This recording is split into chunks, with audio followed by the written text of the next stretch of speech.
In a small European town, there was an old, dilapidated castle that had stood empty for centuries. Locals tried not to walk past it, especially after sunset, as the castle was shrouded in dark legends. They said that once upon a time, there lived a count who practiced black magic.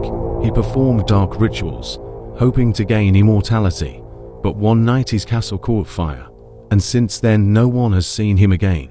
Since then, everyone knew, whoever enters the castle at night will not return.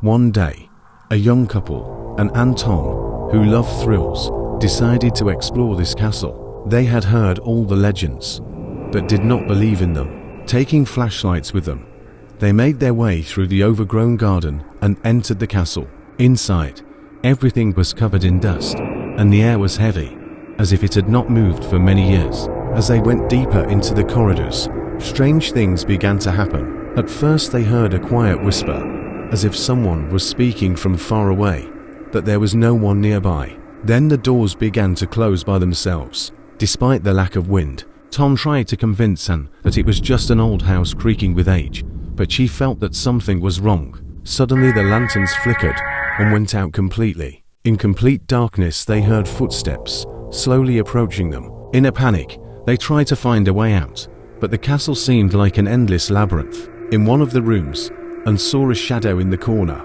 a human figure, but its face was hidden under a hood. The figure did not move, only watched.